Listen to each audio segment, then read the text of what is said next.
thank you very much, everybody, for being here today. Ezra and I will make this presentation together. Ezra and I are the principal authors of this report, and so at a certain point I will hand over to Ezra for a certain section of the presentation. And I have to admit that the presentation is not very well rehearsed, so please bear with me if I stumble a little bit over my words. Basically, the first thing I want to say about this report is that we carried out an exploratory study, and I don't by any means want to claim that our report is the definitive last word on the system of rice intensification. And emphatically, that's not the case. In fact, we think that there is a great deal more work to be done, and our final chapter of the report identifies some key knowledge gaps and areas for further research and suggests some ways of proceeding, which is also not an exhaustive list. But what we wanted to do was to try and clarify some issues, to refine the questions rather than provide all of the answers, and to dig a little bit into what kind of a phenomenon is the system of rice intensification. And we're very grateful to the Bill and Melinda Gates Foundation for providing the funds so that we could do that work. The kind of perspective that we took was what we call a socio-technical perspective. It's a perspective that says that actually the technical practices and the specific inputs that go into an agricultural system are not the be-all and end-all of the system. We also need to understand the technical practices of cultivation, I mean the things that farmers and labourers actually do. It needs to pay attention to biophysical and agroecological factors about how plants interact with soils, light, nutrients, water, and so on. It needs to take into account socio-economic factors, institutional dimensions, and so on. The nature of the work that we did was primarily desk-based. We did a lot of literature reviewing and reviewing of web resources. We could have gone a lot further because, as we know, the internet is large and growing, and there's an awful lot of material out there. And in order to make sure that our desk-based work was linked to some kind of field-level realities, we also made two short field visits, one to Madagascar, which is the origin of the system of rice intensification, and one to Tamil Nadu, which is the state of southern India, which actually has a large and well-funded program which is promoting SRI in that state. So we got two contrasting pictures, and we don't by any means claim that that's a comprehensive widescreen cinematographic picture of SRI, but it's a snapshot in two different locations. So what we wanted to do, among other things, was well, it's something that emerged from the work as we were going along. We became more and more intrigued by exactly what is the nature of the system of rice intensification as an innovation, became intrigued by the origins of this system, about how it was put together in the first place, how it was invented, and what resources it drew upon. And in particular, it is said that the system of rice intensification is based very firmly on the physiology of rice. And if that's the case, it raises an intriguing question about why apparently it waited until 1983 before somebody noticed these physiological factors. So we started digging a little bit into the origins, reading the writings of Father Henri de Laulanier, who is the French Jesuit priest who originated the system, first wrote about SRI in a technical article. And we explored plenty of other sources as well, and we document in the report the different resources that Laulanier drew upon to create the system of rice intensification. So now the system that he came up with was a little bit different from mainstream rice cultivation practices, from mainstream recommendations, and that's because it was designed for a specific agroecological setting and a specific institutional setting. And also it was designed with certain purposes and goals in view, and in particular de Laulanier was trying to create a rice cultivation system that would be suitable for the particular kinds of small-scale Malagasy rice farmers that he was working with. Well, it was a little bit different, but it was also somewhat the same, and that's because I mean, it had features in common with mainstream rice cultivation practices, and that's because it was based on a very close observation of rice plants, of the growth patterns, of the biophysical patterns of rice growth, and the carrying out of some kind of field-level experiments, not the kind of formal experiments that scientists do, but the sort of trial-and-error experiments that farmers do in their own fields. And it was also based to some degree on some handbooks and manuals that Henri de Laulanier had available to him. And it has some links to the contemporary recommended practices in Madagascar. So it wasn't totally detached from the other things that were going on in Madagascar at that time. Nevertheless, Henri de Laulanier was, as well as drawing on those handbooks and manuals, he was looking for kind of new scientific insights to explain some of the observations that he was making in the field. And because he was working in the relative isolation of Madagascar during the 1960s, 70s, and 80s, he actually struggled to get hold of a lot of that scientific advice. And if you read the book, which was published posthumously in 2003, you discover that actually he himself, he writes quite kind of, it gives him a palpable sense of his own frustration at asking questions of science and struggling to get answers. So he was trying to get in touch with a scientist in Japan, for example, and every now and then a bit of interesting scientific insight into rice cultivation trickled its way through to Madagascar, and he seized hold of it. So it also came from kind of new scientific insights that were available to him. Even though he was seeking out new science, as I've mentioned, the system was in touch with conventional norms through those handbooks and manuals with which he was familiar, and it was also based on observation of farmers' practices. But the interesting thing about the farmers' practices is if you look at the timing of when Laulanier observed what farmers were doing, it's not quite clear whether he was looking at kind of ancient traditional practices or whether some of the farmers' practices that he observed in the mid-1960s had already started to be influenced by some mainstream recommendations. The first time the Green Revolution really impinged upon Madagascar and the area where Henri de Laulanier was working was through a big program in 1966, which promoted, among other things, the transplanting of 1 to 3 seedlings per hill, spacing distances between 20 centimetres and 35 centimetres, the use of younger seedlings, that's to say younger than previously recommended, not as young as is typically recommended today in SRI, but well below the 30-plus days that were recommended in contemporary literature, not quite as young as 15 days. And drainage, water-saving irrigation was also part of that package. We also know that Henri de Laulanier was aware of a specific kind of nursery called the Dapog nursery that came from the Philippines and is a type of nursery which today is quite often used alongside other SRI principles. So what I want to show with this slide is that SRI came from a number of different sources, and it brought together both mainstream science, the kind of handbooks and manuals that were available to him, new insights from his own experiments, close observation of how rice plants were growing, observation of how farmers were doing rice cultivation in Madagascar at that time.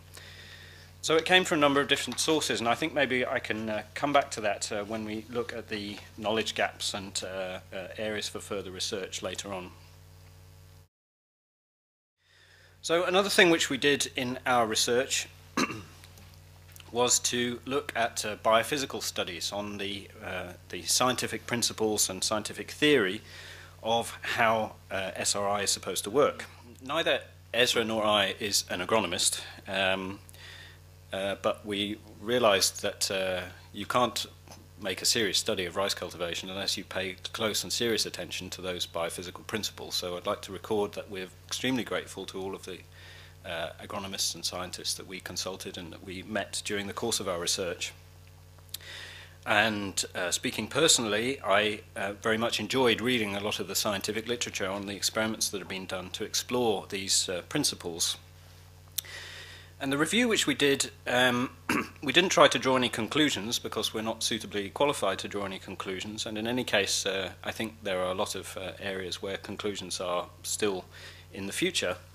But we found that there were plenty of indications of support for SRI principles. There were some areas where it's very difficult to tell whether there's a sort of decisive demonstration of benefit from SRI principles. And some clear indications of knowledge gaps and areas for further research. I don't think I'll go through this slide because it's rather dense, but if it comes up in the discussion, perhaps we can come back to these points later on, and we will circulate the slides later.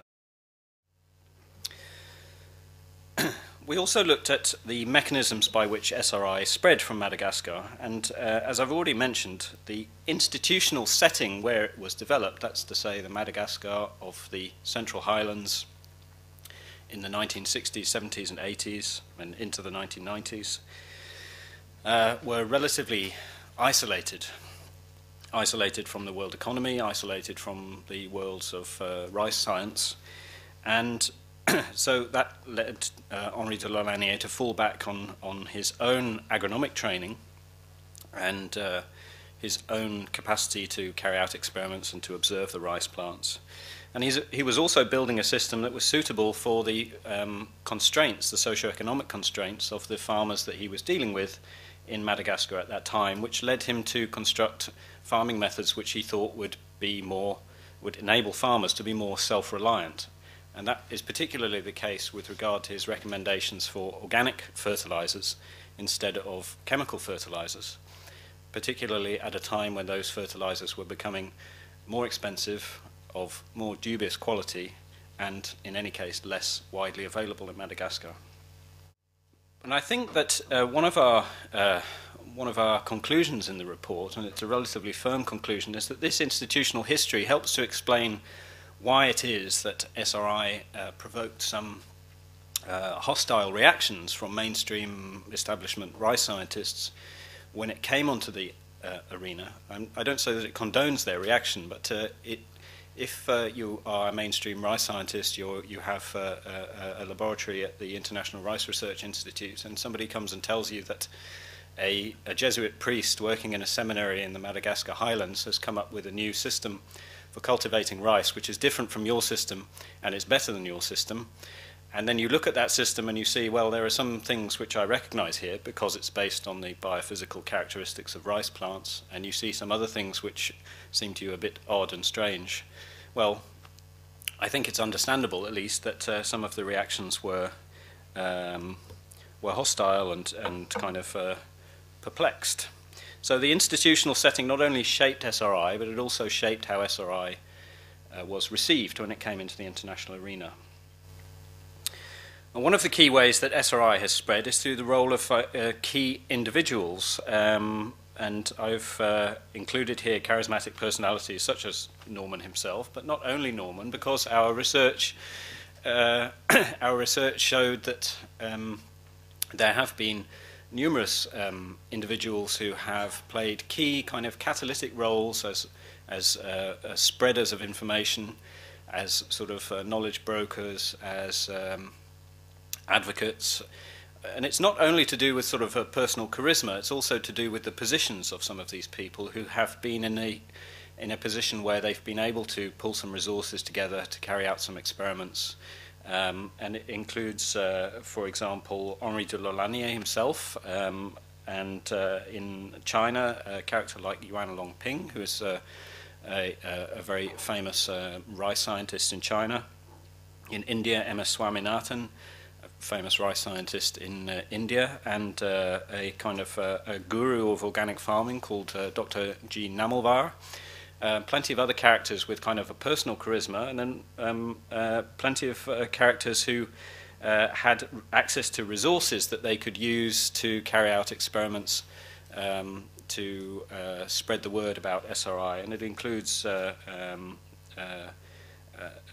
the origins of SRI, where Henri de Lolanier, as a Catholic priest, running a seminary and a training college for rural youth, was in a position of some, influence to encourage farmers to adopt new practices.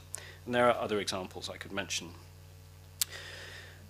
And information, of course, if you think of SRI as a sort of knowledge-based innovation, then clearly the spread of information is important. But one of the interesting things is that we found that in today's interconnected world, where ICTs play a vital role, email and the web and so on, they've played an important role in spreading SRI.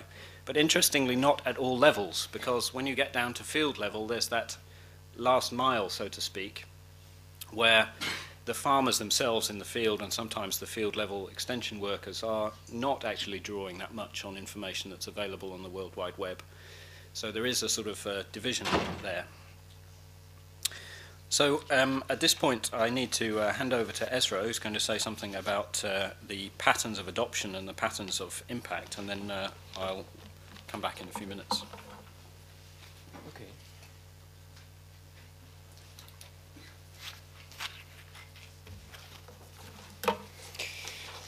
Yeah, so I will introduce you a section of the report in which we dug into the literature which has been published on SRI to specifically answer a few questions which I think will ultimately then matter, of course, to smaller farmers. It's the reason why SRI came about, the reason why it was developed. It's also the reason why a lot of people at Agrarian, for example, work on developments of rice technologies, adoption and impact. So first I'll tell a few things about adoption processes, about what we know about what is adopted and who adopts, and secondly I will present a few insights that we have on impact of the technology. Unfortunately, and it's also related of course to the controversy surrounding SRI, there's not so much scientific research being carried out on adoption processes and impact on farmer households. Especially adoption studies seem to be very limited. In fact, there's only 5 studies which we retained in our analysis, targeting 4 countries. Those are Madagascar, India, Cambodia, and well, I can't remember the 4th one. But anyway, they were already carried out quite a long time ago, in the early 2000s, and they present single snapshots in time and space on these specific countries. Early in time, early also in the adoption processes. And as such, not surprisingly, these studies find that early adopters of SRI follow certain classic characteristics of early adopters. They tend to be less risk averse, they tend to be wealthier farmers, they are more or less, they're likely to be more skilled farmers. Which is not surprising, but unfortunately not many studies have looked after what happens after this early adoption process has started and what happens in a later stage. There is a few insights on disadoption processes. They occur. There's one study in Madagascar which found that quite a bit of farmers disadopt. I'll come to that later and present some reasons why that may happen. There's a recent insight from India, in fact, where it's found that farmers who say to researchers, to extension agents, that they are disadopters, that they have disadopted the practice, that they actually still retain some of those components of SRI. So even though they're classified as disadopters, they still have taken a few things out of this package of technology, out of this technological package, and practice that in their fields. Which means, well, adoption is not a 1-0 decision, so to say. It's a continuous process. They retain some components. So the question then we asked, okay, what actually do these farmers adopt? Like Haro showed in the introductory slide, SRI consists of 6 components. So we looked, okay, if we look at those different adoption studies, can we find some patterns of what these people adopt? Which components they retain? Well, first of all, it's interesting to argue that, in fact, very few farmers adopt all these components. That's a very small percentage of farmers adopt all 6 of them, but quite a big percentage of farmers adopt 1 or 2 components. When we compared those 4 studies, we did not find a clear pattern. It seems that depending on local circumstances, depending on agroecological conditions, for example, but also depending on socioeconomic conditions, on institutional conditions, farmers adopt different things that fit into their local circumstances. Well, for example, well, first of all, it's the components like single seedlings, like wider spacing. Those depend very much on soil conditions, especially in soils where, for example, the risk of a single seedling failure is low. Farmers tend to practice that more often.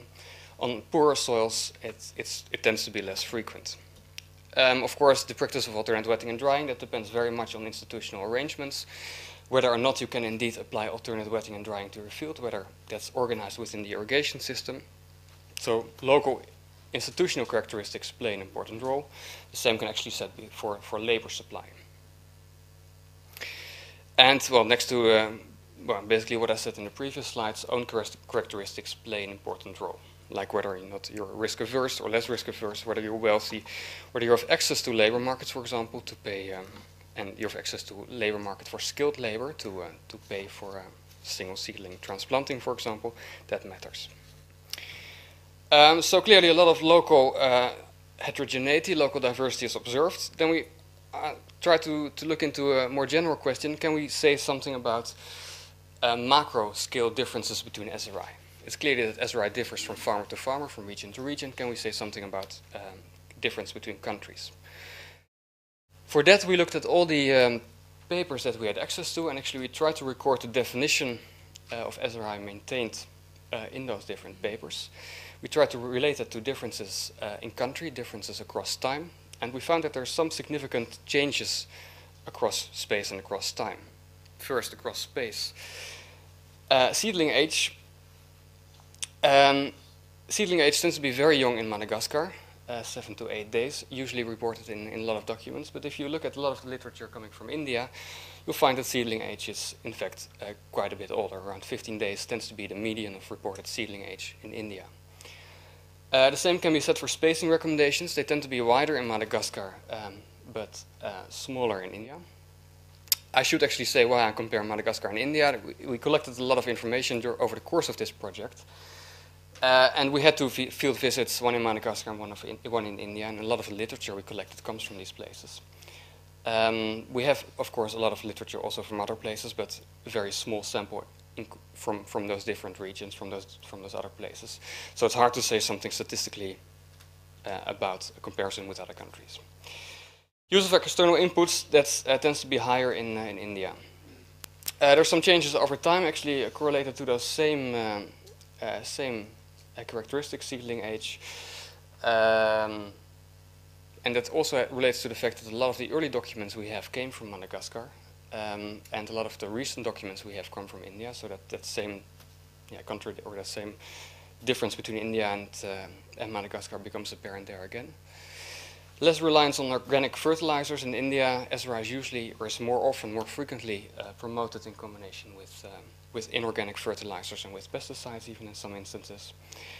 But I say, okay, in the last point, that could correlate with country effects. So clearly, there is a lot of diversity. It signals adaptations that are efficient under local conditions, that are efficient to local farmers. And that makes it rather difficult to say something about impact, given the fact that SRI is so diverse across time and space. Nevertheless, we did try to say something about impact. We looked at it in two ways. The most simple way of looking at impact is to see if farmers' incomes change after you adopt SRI and controlling for the differences in inputs that you use. Some inputs you increase, others you reduce. The costs of all those inputs you add together the price of your output, and you try to see if profit has increased.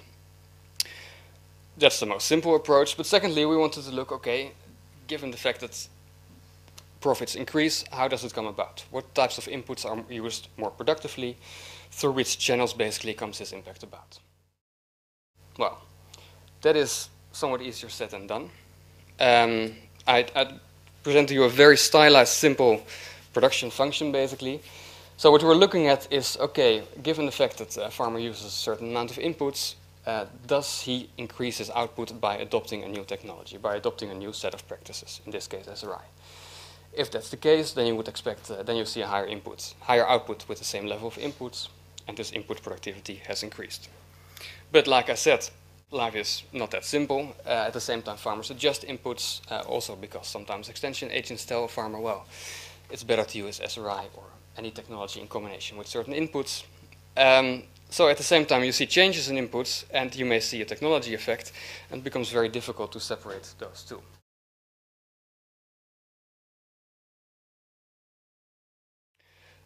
Also because a lot of studies, well, were not that clear about how inputs actually changed along the line.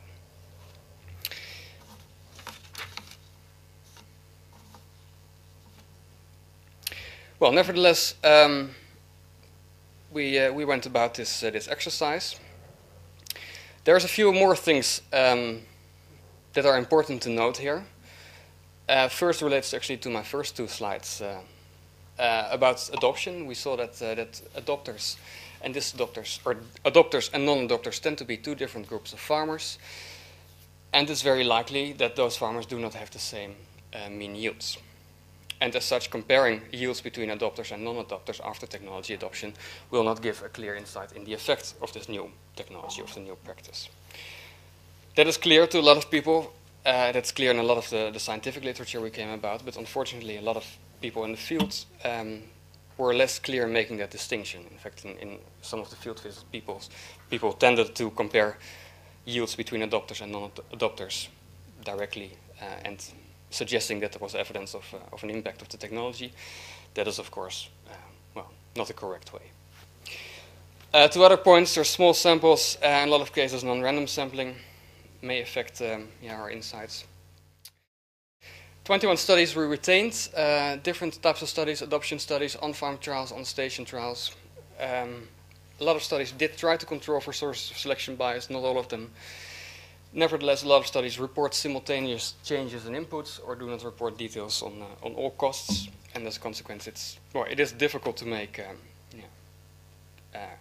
definitive statements on input productivities or profits.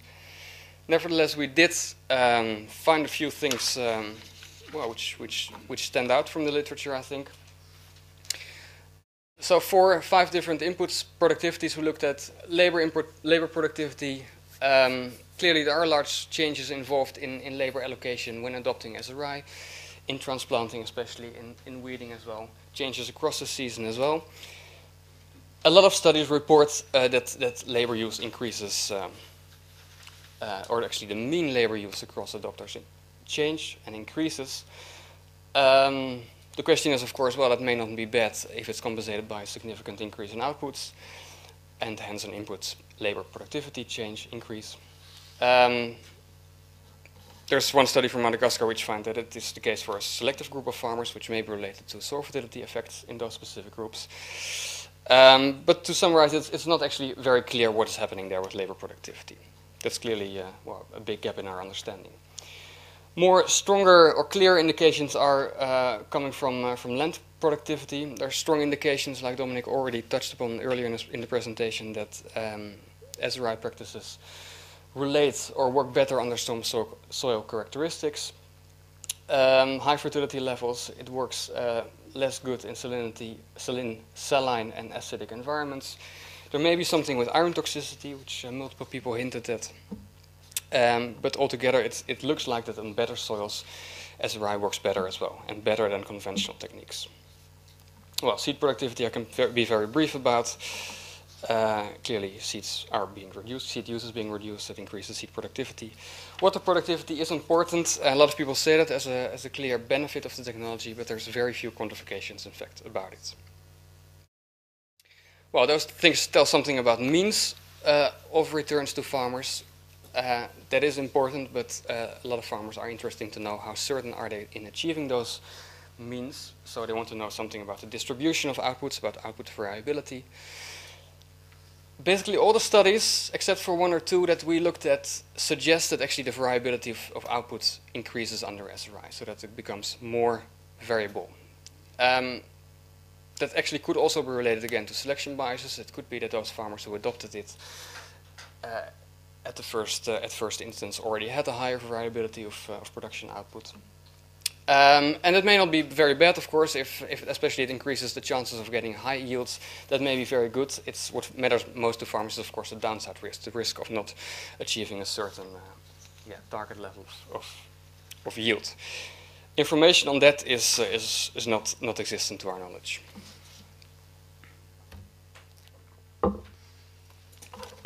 Thanks, Ezra. So we come back here to the final part of our report, identifying some key knowledge gaps. I don't want to talk in great detail about all of these slides. I think that would take too long, but we identified, an awful lot of knowledge gaps, actually. I think there are an awful lot of questions that need some investigation. On biophysical studies, and again, we're not agronomic experts, but it seems to us from our reading of the literature and our discussion with various people that there are quite a few agronomic questions that need to be explored. I'll mention a couple of the ones on this slide. The first one is I think it would be extremely useful to examine both separately and collectively the effects of SRI techniques. And in particular, I've put the word synergetic in question marks because there is an argument that the various principles of SRI interact together to produce an extra added value on top of the value that you get from the individual practices. We haven't found any really convincing, decisive demonstrations of that, and we also raise a question in the report about exactly what is meant by synergy. So we think that there's some clarification needs to be done there and some further investigation. Some of these are just general agronomic studies, which I think would be extremely useful, but I want to highlight the last bullet point. It seems to us that because of the kind of system that SRI is, which is about smallholders making decisions about how to grow rice effectively and for the best results on their own land, that the purpose of these agronomic studies should be not to devise a list of rigid guidelines or instructions, but actually to help develop heuristics that farmers and field workers themselves can use to identify what's going to really work in their particular circumstances. And that's something which I think, probably there's more of a debate that we can have about that, but I think it's been a problem with a lot of kind of development interventions, a lot of agronomic research in the past. I might get thumped for saying that, but anyway. On adoption and impact studies, I think the questions are rather implicit in what Ezra has just said. So he mentioned, for example, that we need to know more about the potential downside risks, about the heterogeneity in returns to individual farmers and what determines those differences, and so on. The last bullet point I think is a very important one, is the gender implications of changes in patterns of labour, both the nature of operations and across time, within a season. The question of variation and diversity in SRI practice, it's clear to us from our analysis that adaptation should be the key word rather than adoption and disadoption, because if farmers are to devise those systems that work in their particular circumstances, then we need to understand how they're going about that process and what's driving variation and how it's adapting to particular agroecological factors, socioeconomic constraints, institutional factors, idiosyncratic preferences. And in other words, to study those specific processes of communication, learning, and how practices are changed through the process of learning and applying technique. We think that there's some more work to be done to understand the roots of alternative rice practices through a search for historical and contemporary analogues for SRI to gain more insights into where SRI came from and how it relates to other ways of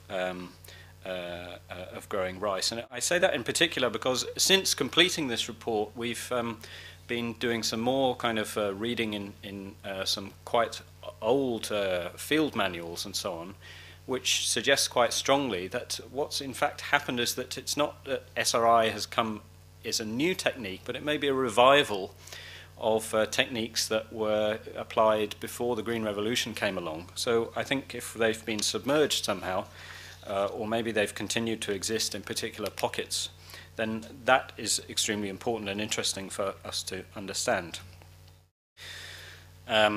The mechanisms and processes by which SRI has spread, and also the levels of spread or adoption, if you want to call it that, or how much SRI practice is actually having an effect on farmers' practices, and understanding the processes and mechanisms that shape adoption, adaptation, and how they drive variation. This is almost my final slide, just to give you some practical information about the project outputs. We have some copies here, hard copies of our report, but it is also available as an electronic PDF file.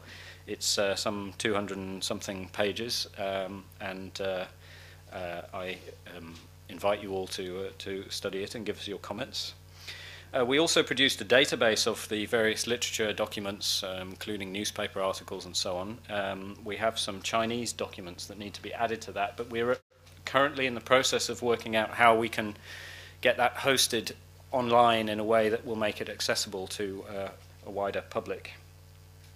And we also produced a timeline, which is an online kind of visualization tool to show the steps in the process by which SRI began to spread from its origins. And again, this can also be open to wider users, and we're looking at how that can be done, and we will, of course, keep you informed.